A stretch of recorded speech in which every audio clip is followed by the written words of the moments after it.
안녕하세요. 제 채널은 누구나 최대한 찾을 수 있는 데이터를 말씀드리면서 공시학 키팩터를 통해 투자 아이디어를 찾아준 테린이 아빠입니다. 영상 속의 내용들은 누구나 찾을 수 있는 자료이고요.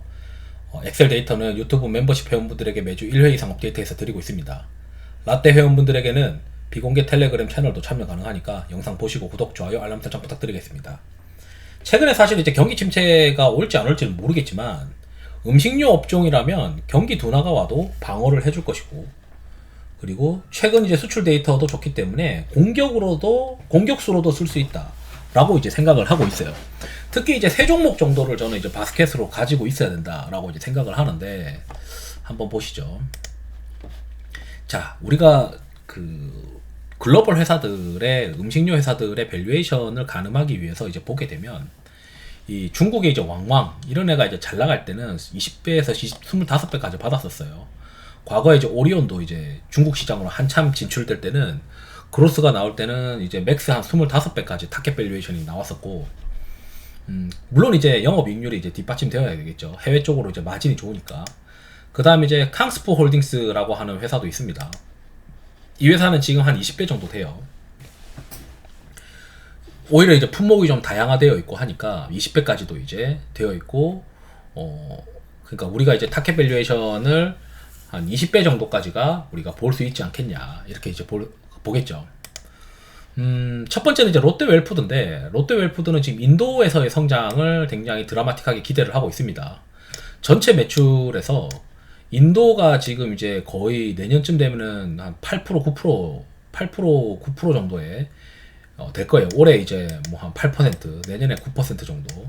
전체 해외 매출 비중은 이제 거의 이제 20%를 넘어섰죠.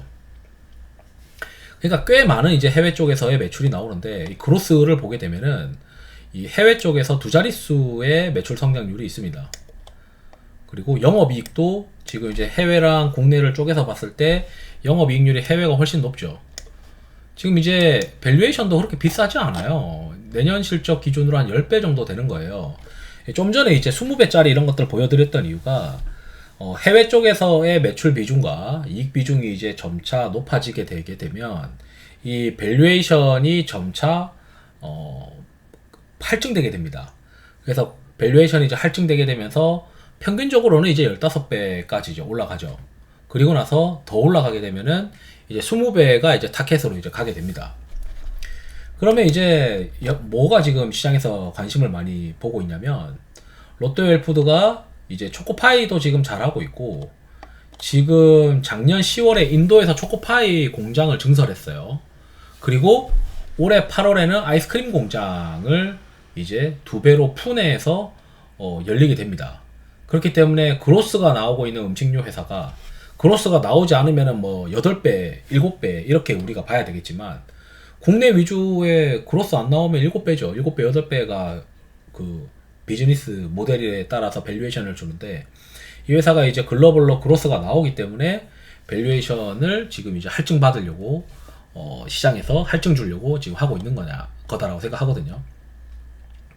그래서 2025년도에는 좀 빼빼로를 해외에서 또 생산을 한다라고 되어 있어요. 그래서 이제 대부분 내용들이 뭐냐면, 2023년도 10월에 인도 초코파이 라인이 지금 가동률을 거의 풀로 찾고, 8월부터 푼의 신공장을 계기로 아이스크림도 이제 팔아먹을 거다.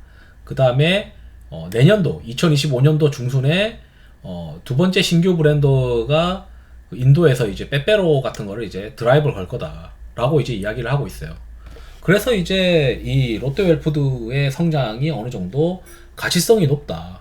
사실 이걸 공장을 짓는다고 무조건 이렇게 되겠냐라고 하면 할 말은 없겠지만, 그래도 그동안 보여줬던 것들이 있으니까 성장 트렌드가 지속되지 않을까라고 이제 생각하는 거죠. 거기에 이제 또 어떤 종목을 보고 있냐면, 이게 이제 빙그레예요. 빙그레도 밸류에이션이 그렇게 안 높아요. 빙그레는 이제 상대적으로 해외 수출 비중이 조금 적죠. 그래서 이제 밸류에이션이 이제 8배 수준인데, 거의 내수만 하는 회사의 밸류에이션 수준이에요. 전체 이제 빙그레의 내용을 보게 되면 매출 비중이 그렇게 높진 않아요. 한 10% 수준인가? 10% 초반 수준인데, 이제는 이게 매출 비중이 해외 쪽으로 계속 드라이브를 걸고 있다. 그래서 그 얘기를 이게 지금 다른 채널로 들어와져 버린 것 같은데, 요건 일단 치우고, 해외 쪽으로 들어간다라고 이제 하는 건데, 바나나 맛 우유랑 아이스크림 빙그레 메로나거든요. 전체 제가 지금 뉴스 찾아보니까 전체 이제 아이스크림 수출의 70%는 이 메로나에서 나와요. 그러니까 마치 그런 거죠. 라면 수출의 대부분은 삼양식품이고 아이스크림 수출의 대부분은 메로나니까 시장에서는 이제 이런 생각을 한 거예요. 제2의 삼양식품으로 빙그레가 될 수도 있지 않을까? 시간이 지나면. 근데 저는 이제 가능성이 있다고 생각합니다. 사람은 짠맛보다는 단맛이 오히려 더 이제 쉽게 설득할 수가 있거든요. 그래서 그 단맛에서 가능성이 있는 기업 아니겠냐. 그래서 지금 시장에서 기대하는 거는 캐나다랑 북미랑 그 아시아, 동남아로 추가로 이제 진출을 하고 있다. 현재는 중국, 베트남, 필리핀을 포함해서 26개국인데 지금 오히려 수출국들을 막 좀 늘려나가고 있는 모습들을 가지고 있어서 지금 남미랑 오세아니아도 진출을 할 거다라고 되어 있습니다. 그래서 수출하면 잘 될 것 같다. 최근에 이제 코스트코에도 들어갔다라고 보고 있어요. 원래는 이제 메로나가 메론맛만 있었는데 요즘은 다른 맛도 이제 같이 이제 출시를 하고 있는 것 같더라고요. 그래서 현지인 입맛에 맞으려고 잘 이렇게 준비를 하고 있는 것 같습니다. 그래서 저는 이 회사도 밸류에이션이 리레이팅이 될 거다라고 이제 기대를 하고 있어요. 심지어 이제 영업이익률도 같이 올라오니까 이 회사는 영업이익률이 이제 8%대로 올라왔고 이제 삼양식품 같은 경우가 이제 완연한 어떤 영업이익률의 모습이죠. 이게 보시게 되면은 최근 1분기의 영업이익률이 이제 20%대로 들어왔습니다. 대부분의 어떤 수출 전문의 어떤 음식료 기업들이 맥스로 보통 도달하는 영업이익률이 한 20%대더라고요. 예전에 이제 오리온이 이제 해외 쪽만 따서 뜯어보면은 한 20%대 영업이익률을 합니다. 그래서 이제 지금 삼양식품의 경우에는 거의 글로벌 회사급의 영업이익률과 성장 속도를 보여주고 있어요. 다만 이제 품목이 엄청나게 다양하진 않죠. 거기에 대한 리스크가 밸류에이션에 좀 녹아 있는 건데 좀 전에 이제 맥스 밸류에이션을 보통 한 20배를 준다고 했으니 여기 이제 삼양식품도 그로스가 계속 이어진다면 내년 실적, 2024년도 실적 기준으로 이제 20배 타켓으로 아마 밸류에이션이 올라갈 가능성도 있지 않겠냐 이런 생각이 듭니다. 그래서 성장이 멈추지 않았기 때문에 성장이 멈출 때까지 주식을 들고 있던 거예요. 성장이 멈출 때까지. 그래서 이제 이 삼양식품은 라면 수출이 뭐 잘 되냐 안 되냐 뭐 이런 것도 있겠고 그런 것들은 이제 수출 데이터로 보면 되고 최근에 이제 회사가 잘 된다고 생각을 했는지 공시상에서 그 전자공시에서 정정공시를 통해서 이렇게 증설 라인을 추가로 늘렸습니다. 늘려가지고 2025년 5월 말에 지금 밀양의 제2공장이 신설이 돼요. 그럼 이게 이제 또 램프업 하면서 수출이 될 거 아니에요? 이 회사가 한 2년 정도는 더 성장한다라고 우리가 바라봐야 될 것 같습니다. 거기에 이제 우리가 수출 데이터로 이제 계속 체크를 하면 되고, 우유나 메로나도 이제 수출 데이터를 합쳐가지고 이제 YY로, 이거 계절성이 있는 상품이니까 YY로 수출 데이터가 좋아지는지 이런 것들을 보면 되겠죠.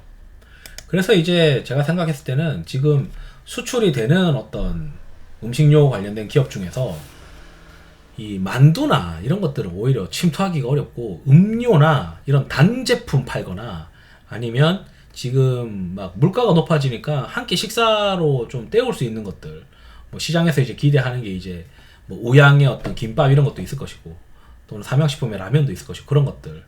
그래서 저는 이제 되는 거는 단맛이랑 식사 대용 이런 건데, 만두같이 이제 만두나 두부는 약간 아시아인들이나 이런 인종이 특별하게 좋아지는 그런 것들을 파는 것보다는 전반적인 인종이 좋아하는 전반적인 인종이 좋아하는 거는 만두가 두부가 아니고, 대부분의 인종들이 좋아하는 단맛과 관련된 뭐 아이스크림이나 음료, 그 다음에 과자 이런 것들, 아이스크림 이런 것들이 이제 가능성이 있다고 생각이 들고요. 그래서 인도에서의 그 아이스크림 공장 여는 거에 대해서 긍정적이라 생각하거든요. 그리고 나서 이제 삼양식품처럼 한 끼 대용이기도 하고 시장에서 트렌드가 형성된 것들, 이런 것들은 이제 수출 데이터 체크하면서 계속 끌고 가야 되지 않나. 때마침 이제 지금 경기에 대한 리스크가 막 불거지고 있기 때문에 이 삼양식품, 롯데 웰푸드, 그리고 빙그레 이렇게 3개 정도는 들고서 있으면 시장이 크게 리스크가 있을 때 방어도 되고 또는 공격도 될 수 있는 어떤 조합이지 않을까, 이런 생각을 하게 돼서 영상을 준비했습니다. 투자에 도움 되시길 바랍니다. 감사합니다.